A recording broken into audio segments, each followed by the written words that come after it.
Aspirants, there is a question where to write thesis statement in essay. ऐसे के अंदर thesis statement को कहाँ लिखना है? This is the biggest challenge for CSS aspirants. तो इसका जो सिंपल सा आंसर है वो ये है कि देखिए डिफरेंट जो टीचर्स हैं वो थीसिस स्टेटमेंट को डिफरेंट प्लेस पे लिखने के लिए कहते हैं।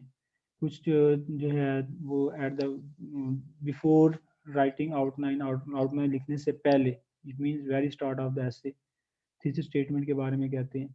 कुछ जो है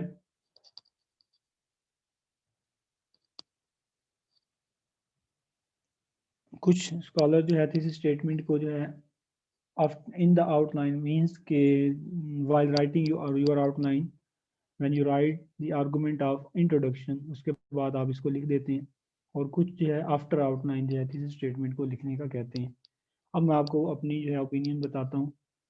मेरी ओपिनियन ये है कि पहली बात तो ये है कि थीसिस स्टेटमेंट जो है बहुत सारे स्टूडेंट्स जो ऐसे पास कर जाते हैं 150 प्लस में पास करते हैं, उनको पता ही नहीं होता थीसिस स्टेटमेंट होती क्या है और वो लिखते ही नहीं है।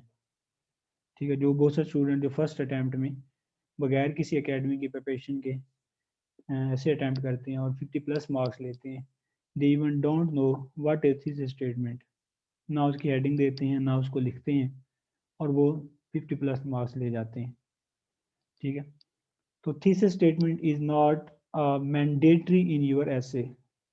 ये कोई मैंडेटरी चीज़ नहीं है कि जिसके बिना ऐसे आपका पास नहीं होगा। अगर आप कंफ्यूज हैं, इतने ही ज़्यादा कंफ्यूज हैं, तो थीसिस स्टेटमेंट लिखें ही ना, इस चीज़ से जान छुड़वाएं। दूसरी बात, थीसिस स्टेटमेंट एक ऑप्शनल चीज़ है। जो असल चीज़ है जिस चीज़ की ऐसे में मैंडेटरी है वो आउटलाइन है और आपका जो है ऐसे का बॉडी पैराग्राफ्स हैं। ठीक है, या कोर आर्गुमेंट आपका एक्सप्लेन होना है। और ओवरऑल ऐसे का जो टोटल टोटल बॉडी है वो है आउटलाइन प्लस ऐसे बॉडी, जिसमें इंट्रोडक्शन से लेके कंक्लूजन तक। ठीक है, तो that is the main thing.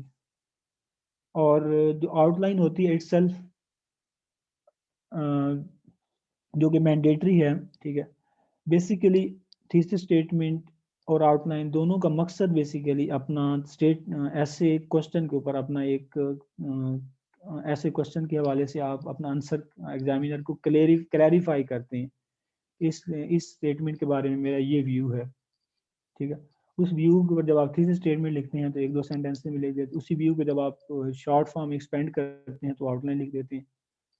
तो आउटलाइन मैंडेटरी है, जिससे एग्जामिनर को आपका व्यू पता चल जाता है कि आपका ये व्यू है, सही है या नहीं सही, क्लियर है या नहीं क्लियर, रेलेवेंट है या नहीं रेलेवेंट, जो उसने आउटलाइन मस्ट की हुई है। तो इस टेंशन से निकलें कि थीसिस स्टेटमेंट नहीं लिखेंगे तो ऐसे नहीं पास होगा। आप इस चीज़ पर फोकस करें कि आपको ऐसे स्टेटमेंट समझ आई है कि नहीं आई, और उसके बाद आप एक अच्छी आउटलाइन बिल्ड कर सकते हैं कि नहीं कर सकते। ठीक है, तो जो कंपलसरी पार्ट है, ठीक है, वो आप करें और थीसिस स्टेटमेंट की टेंशन बिल्कुल निकाल दें दिमाग से। उल्टी पुल्टी ये वो आगे पीछे लिखना नहीं आता तो ना लिखें। अब मेरा पर्सनल व्यू ये है कि थीसिस स्टेटमेंट आपको जो है आउटलाइन से पहले लिख देनी चाहिए। ठीक है, एक सेंटेंस के अंदर जो है वो आप एग्जामिनर को बता दें कि आपका ये पॉइंट ऑफ व्यू है और स्टेटमेंट के ऊपर आपका ये जो है स्टांस है, बस। नहीं लिखेंगे तो एग्जामिनर ने आपको कुछ नहीं कहना।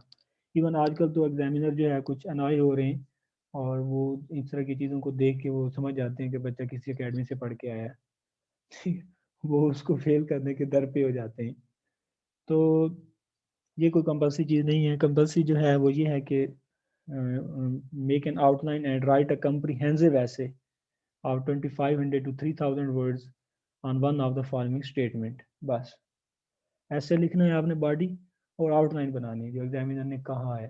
ठीक है, अब ऐसे के अंदर जो है इवन बहुत सारे ऐसे एस्पिरेंट्स जो है 50 प्लस और इवन 60s को भी टच कर गए हैं जिन्होंने थीसिस स्टेटमेंट नहीं लिखी। ठीक हो गया, तो this is about thesis statement. आप जहाँ मर्जी लिखें ना लिखें तब भी कोई मसला नहीं है। Don't take it a very serious issue.